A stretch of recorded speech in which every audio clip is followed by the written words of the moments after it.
Нескончаемое море из людей и портретов, колонна, которой конца и края не видать. Только в Сыктывкаре в бессмертный полк встают 11 тысяч человек. В их руках штендеры с фото, у многих не по одному. Великая Отечественная порой косила целыми семьями. Горечь утраты, а самое главное – память, пронесенная через года. Вот причины, по которым жители Коми в этот день выходят на это отнюдь не торжественное, но такое важное шествие. Братья, летчик, моряк и инженерные войска. Все они погибли. Сначала они, как погибли, павшие, неизвестные погибшие. Потом мы их разыскали. Он родился в 25-м году. И в 10 классе, его с 10 класса прямо призвали в 42 году на фронт. В общем, он прошел до Данцига. Он дошел до Берлина. Вернулся раненым. Все полностью, как первые дни призван был, так и полностью дошел до конца. Вот это вот один у нас старший сержант Станкин Сергей Иванович.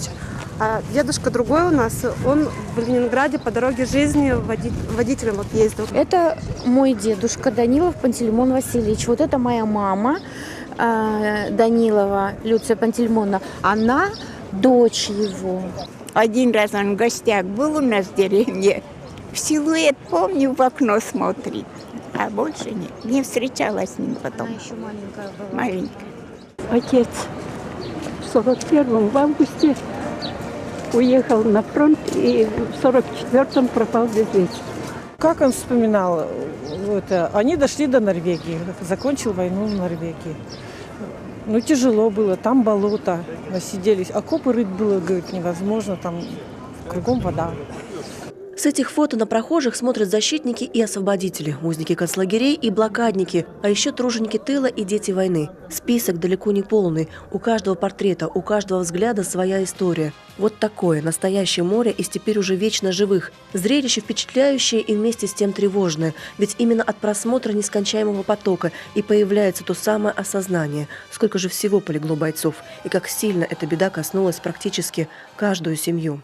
Хотела сказать о всех наших бойцах, которые для нашей семьи герои, не выдуманные, не иностранные, наши, родные.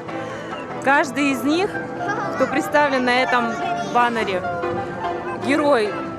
5 из них вернулись с полей сражений. 2 были тружениками тыла. 3, к сожалению, погибли.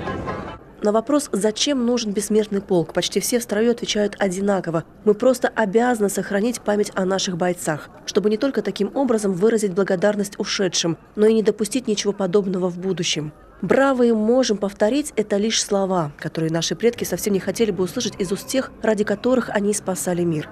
Ведь они хотели для нас светлого будущего, а не повторения военных действий. И нам, их продолжателям, нужно постоянно об этом помнить, а значит и видеть наглядно, какова цена войны.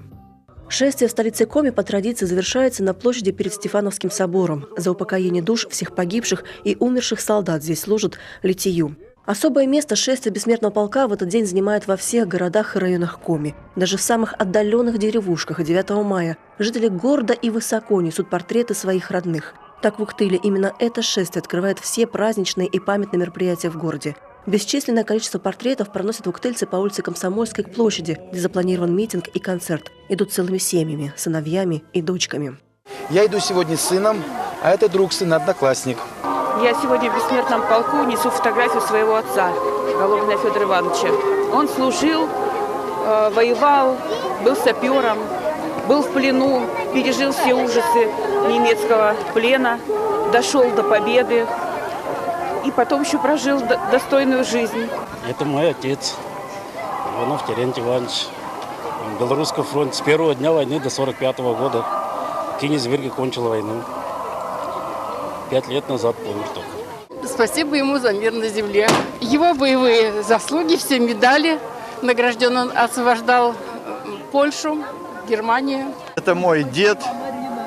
Вот он в 42 году ушел на фронт, имея, ну вот как у них там, бронь. И ушел на фронт, год провоевал и в 43 году погиб под Ровно. Это тут его боевой путь в последнее время, где он воевал. Старт акции в Уктыле был запланирован на 11 утра, но люди стали приходить задолго до начала шествия, бережно прижимая к груди портреты своих родных, некоторых из которых волей судеб им так и не удалось узнать лично. И тем не менее, память о них жива и передается из уст в уста, из поколения в поколение. Идея создания бессмертного полка принадлежит пенсионеру из Тюмени, а известной акция стала благодаря стараниям томских журналистов. Первой из городов и районов Коми эту традицию подхватила Ухта. Еще в 2013-м горожане здесь впервые прошли стройным рядом с портретами своих близких. И вот у жемчужины Севера снова конца и края колонны не видать.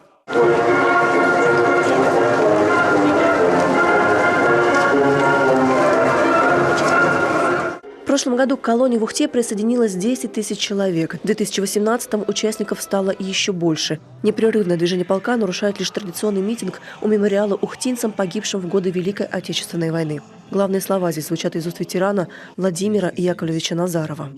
Дорогие наследники нашей победы, свято храните и берегите свободу, честь и независимость нашей матери Родины.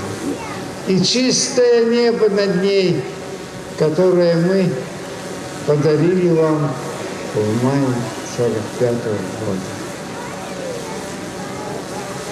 И если вдруг над ней нависнет тяжелая смертельная опасность, защищайте ее так, как это всегда делали наши предки.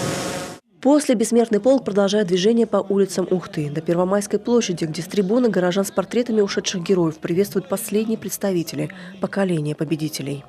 Любовь Лапина, Евгений Стокас, Дмитрий Ведерников, Илья Пузанов и Павел Лагутин. Телеканал Юрган.